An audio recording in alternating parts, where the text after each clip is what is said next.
భీముడిని ఈజీగా ప్రిడిక్ట్ చేయగలం, అర్జునుడిని ఈజీగా ప్రిడిక్ట్ చేయగలం, ధర్మరాజుని అలా ప్రిడిక్ట్ చేయలేము, ఎందుకంటే అతను ఎక్కువ మాట్లాడు. సో అతను ఆలోచిస్తాడు. అక్కడే అర్థం చేసుకోవాలి ఏంటిది, చాలా న్యాచురల్లీ ఉండాల్సిన వ్యక్తి ఎంతో కొంత మాట్లాడాలి కదా.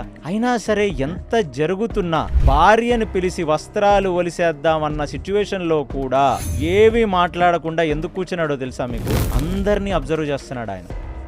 అంటే వీళ్ళకి కుళ్ళు ఏ రేంజ్లో ఉంది మన మీద అంటే, మన మీద కేవలం వీళ్ళేదో మనం గెలుచుకున్న రాజ్యాన్నో మన అంతఃపురాన్నో మన వైభవాన్నో లాక్కోవాలని అనుకోవట్లేదు, మన అస్తిత్వాన్నే లాగేసుకుందామని అనుకుంటున్నారు. ప్లస్ దాన్ని నొక్కి ఒక్కాడించి పలికిన వాడు కర్ణుడు. రాజ్యం లాగేసుకున్న తర్వాత పంపించేయచ్చు కదా కామ్గా, కానీ ఇప్పుడు వాళ్ళ భార్యను పిలిచి బట్టలు విప్పి నించోబెడితే ఖచ్చితంగా వీళ్ళు సూసైడ్ చేసుకుంటారు. ఇంకప్పుడేముంది, యుద్ధం లేకుండా రాజ్యం లాగేశాం, యుద్ధం లేకుండా మనుషులు వాళ్ళంతటా వాళ్ళే చచ్చిపోయేలాగా చేస్తే స్కెచ్ కంప్లీట్లీ ఫుల్ఫిల్డ్ కదా.